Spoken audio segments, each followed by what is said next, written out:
J'étais tranquillement chez moi quand on est venu frapper à ma porte.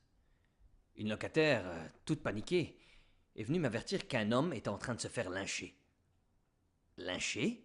Oui, ils sont 6, 7 sur lui, là, et je sais pas, ils ont dit qu'il avait l'air louche, et ils sont tous en train de lui sauter dessus, là, et il est en train de crier, de pleurer, et de supplier qu'on le lâche. Je me dirige rapidement vers la scène d'action et j'aperçois un groupe de locataires autour d'un homme qui était en train de pleurer, crier, voire même supplier. Tout de suite, je reconnais mon livreur.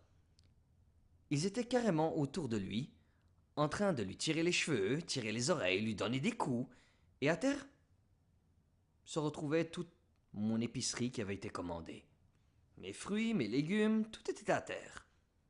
Pendant que le livreur, lui, était en train de pleurer, de dire s'il vous plaît, lâchez-moi, je suis venu faire une livraison. Ouais, c'est ça, une livraison! Je la connais, moi, ça, livraison!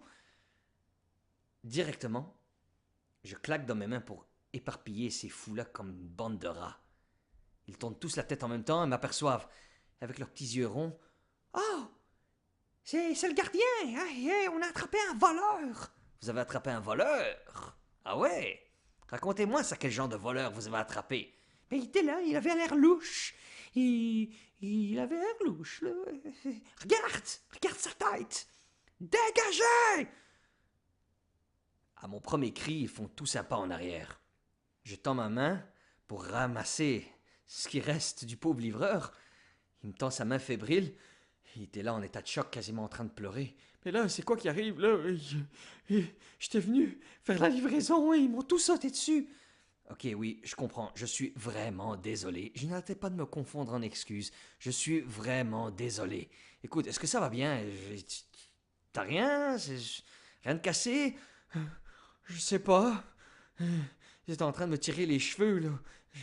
Je dis non, tu les as encore tous sur la tête. Ça devrait bien aller. Écoute, veux-tu rentrer chez moi quelques instants, la question de souffler un peu? Non, je veux partir d'ici. Directement, il se dirige vers la porte principale du bloc pour s'enfuir au loin et s'enfuir et s'enfoncer dans les rues.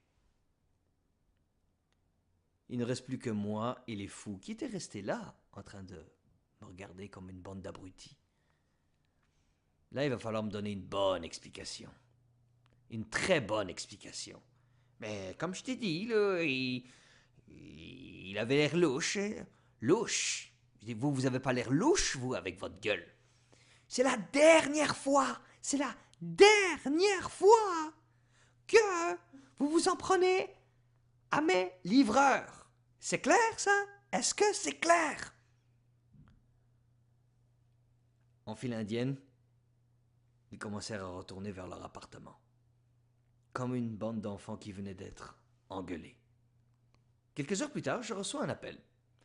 C'était l'épicerie, et une jeune fille au téléphone avec un air assez embêté essaie de me faire comprendre que dans le futur, je n'aurai plus droit à mes livraisons.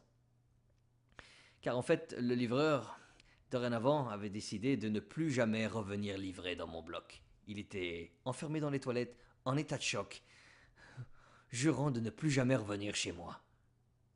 Je me suis bien sûr excusé. Et c'est comme ça que, depuis lors, je ne me suis plus jamais fait livrer d'épicerie chez moi.